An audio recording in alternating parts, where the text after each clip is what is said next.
শুক্রবারের দিনটা আমার কাছে কোনো দিনের নাম নয়। কেন জানি এই দিনটাকে আমি সুন্দরভাবে অনুভব করতে পারি। একটু ধীরে আর শান্তিতে শ্বাস নিতে পারি। এই দিনটা যেন আমাকে থেমে যাওয়ার অনুমতি দেয়। কারণ এই দিনটাতেই সকালে দেরি করে উঠলেও থাকে না কোনো বাধা। আর যতবারই ঘড়ির দিকে তাকাই না কেন, ঘড়ির কাঁটা যেন একবারের জন্য তাড়া দেয় না।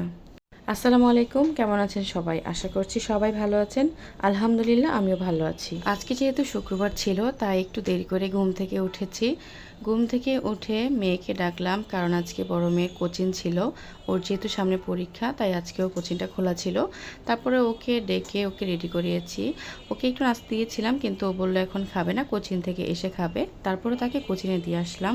কোচিংয়ে দিয়ে এসে দেখি আমাদের খালা রুটি বেলছে আর আমার শাশুড়ি এদিকে আলু ভাজি করছে আর সেমাইটা রান্না করছে। তারপরে আমার আলু ভাজিটা হয়ে গেছে, এখন আমি রুটিগুলোকে ছেঁকে নিচ্ছি। তো আমি আমার হাজব্যান্ডকে নাস্তা দিয়েছি, তারপরে আমি একটু নাস্তা করে নিয়েছি।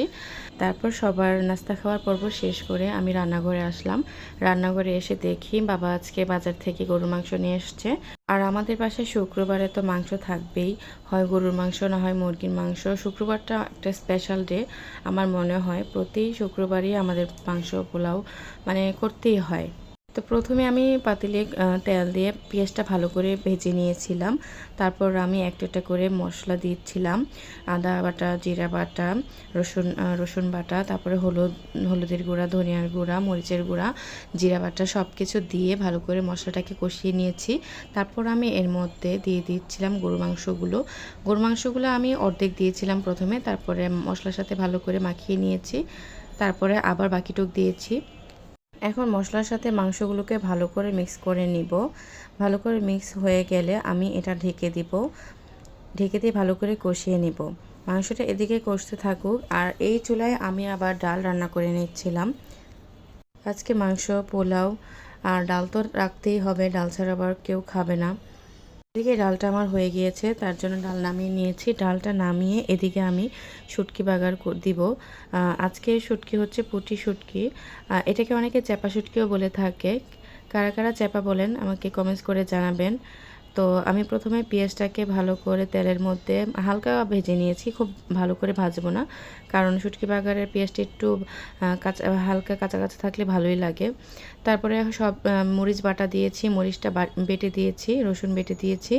তারপরে হলুদ মরিচ সব কিছু দিয়ে সামান্য একটু পানি দিয়ে এটা তেলের মধ্যে ভালো করে ভেজে নিব। নাড়তে থাকবো, অনবরত নাড়তে থাকবো, নাড়তে নাড়তে এটা ভাজা ভাজা হয়ে যাবে। নামানোর আগে আমি এটার মধ্যে দিয়ে দিব কয়েকটা লেবু পাতা। লেবু পাতার ঘ্রাণটা দিলে শুটকি বাগারটা খুবই টেস্টি হয়। তারপরে আমি রান্না করে নিলাম পোলাওটা বসিয়ে তারপরে কয়েক টুকরা মাছ ভেজে নিলাম। তারপর শেষমেশ করলাম কয়েকটা পটল ভাজা। পটল ভাজা দিয়ে পোলাও খেতে কিন্তু খুবই মজা। কারা কারা খেয়েছেন কমেন্টস করে জানাবেন। তো আজকের ভিডিওটা এই পর্যন্তই। সবাই ভালো থাকবেন। আল্লাহ হাফেজ।